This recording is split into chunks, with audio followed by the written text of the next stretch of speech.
Tonight, nearly a dozen accused violent gang members are now off Minneapolis streets. They face a series of charges tied to 7 shootings with 10 victims. And federal prosecutors say they're part of a gang that has terrorized North Minneapolis for about 20 years.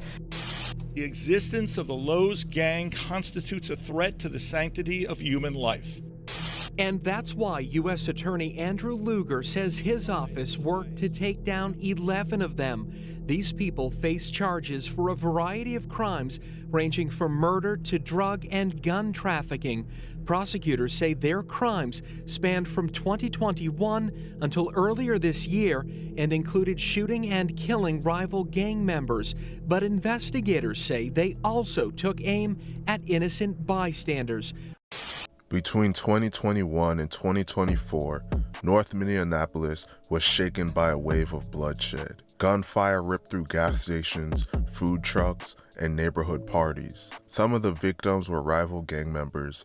Others were innocent people who just happened to be in the wrong place at the wrong time. At the center of it all was a violent street crew known as the Lowe's. Federal prosecutors say this group turned entire blocks into battlegrounds, leaving 10 people dead and many more wounded in just a few years. For the community, it felt like living in a war zone.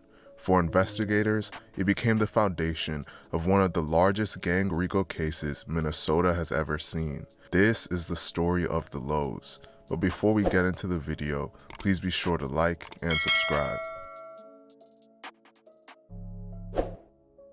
The Lowe's are a North Minneapolis street gang, active since at least 2004. They control territory south of West Broadway Avenue, one of the city's central dividing lines. Their primary rival is the Highs, who operate north of Broadway. This multi-decade-long beef started in 2004 following the murder of a Lowe's gang member named Christopher Little. Since then, there have been countless tit-for-tat shootings. The Lowe's are more than just a crew of shooters. Federal prosecutors call them an enterprise, a criminal organization that trafficked drugs and firearms, did carjackings, and enforced loyalty through intimidation and murder. Within the Lowe's are smaller cliques like the Skit Squad, who carried out much of the ground-level violence. Together, they created an identity based on fear, retaliation, and control of their turf. In just a 3-year span, they killed 10 people in cold blood in order to maintain control of the Minneapolis streets. On May 6, 2021, a 19-year-old man named George Zion was pumping gas at the Amstar gas station on West Broadway when a car pulled up and 2 individuals hopped out. The 2 men walked into the store, then came out and made a beeline towards George. Once they were face to face with George, they started pressing him and asking him about his gang affiliation. That's when things would turn sour. According to a federal indictment, a Lowe's member that was 17 at the time, named Albert Lucas, pulled out a gun and shot George multiple times. George's girlfriend was right there with him at the time of this incident, so after shooting George, Albert and his associate started shooting at the girlfriend. Thankfully, she was not hit by any of the gunfire. Albert and his associate then fled the scene. George was rushed to North Memorial Hospital and sadly passed away from his injuries hours later. This was only the beginning of a string of murders for the Lowe's.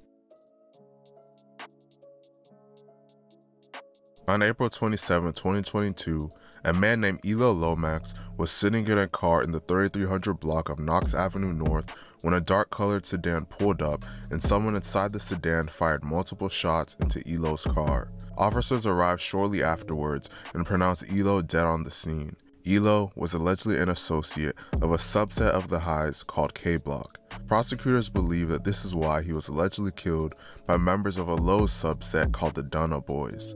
The Lowe's would follow this incident with a heinous double homicide less than 1 month later.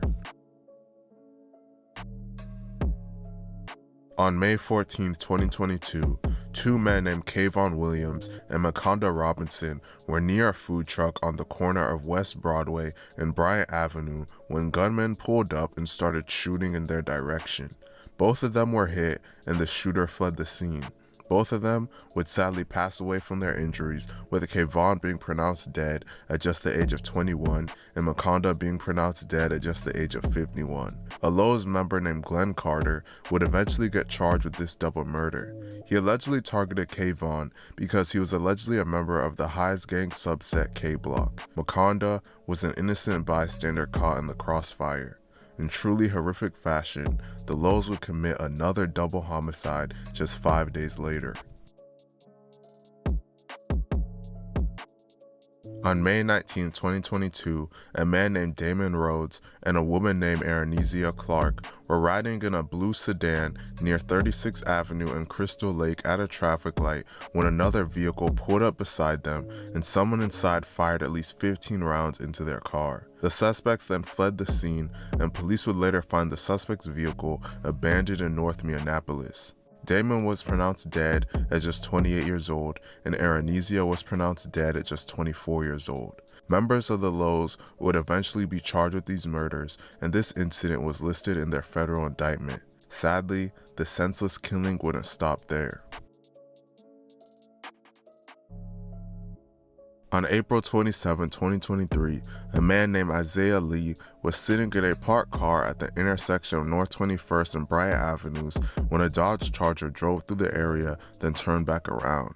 Once the Charger drove back around, the person sitting in the passenger seat stuck a gun out the window and fired over a dozen shots from a fully automatic weapon into Isaiah's car. Isaiah was severely injured and rushed to the hospital, where he passed away days later at just the age of 28. The Charger then sped away. However, cell phone data would later place members of the Lowe's at the scene of the murder at the time it happened. A Lowe's member named Shannon Jackson was one of the people charged. Later in the year, they would commit another terrible murder. On November 6, 2023, at around 9:45 p.m., shots rang out on the 3300 block of DuPont Avenue North. A group of 3 men were shot, but one in particular, 20-year-old Antonio Harper, was struck multiple times and collapsed in the street. He was later pronounced dead at the hospital. Prosecutors alleged the killers arrived in a vehicle driven by a Lowe's member named Johan Lynch, with other Lowe's members opening fire on a group of Highs members. The 2 other Lowe's members with Johan that night were named Albert Lucas and Devont Moore, and they're believed to be the other gunmen in this incident. Under a month later, they would accidentally kill one of their own members during a wild shootout.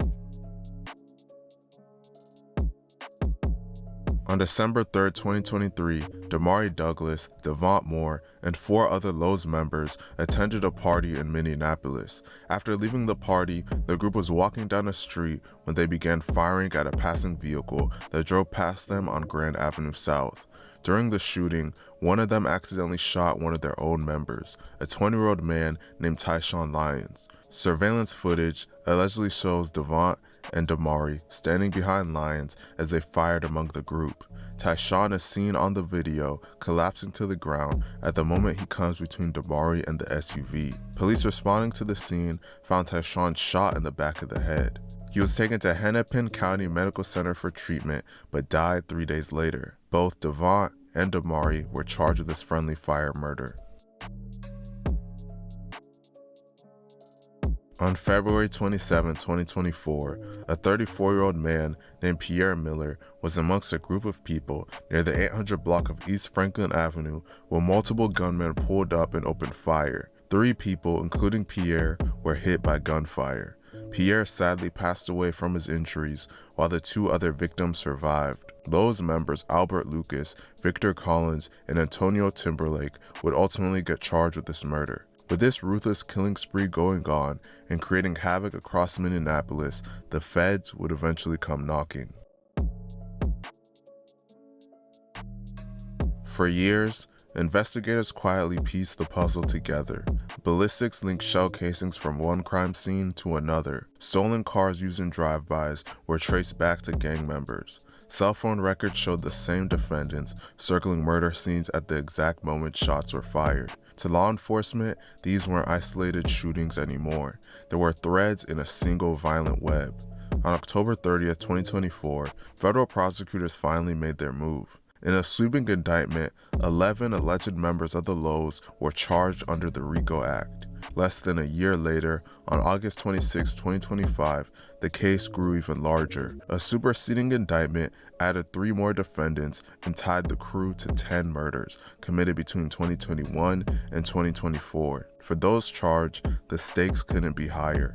If convicted, many face mandatory life sentences. Please stay out of the streets. It's not worth your life or freedom. RIP to everyone that passed away in this video. Let me know what you guys think about this situation in the comment section, and please be sure to like and subscribe. Thank you for watching.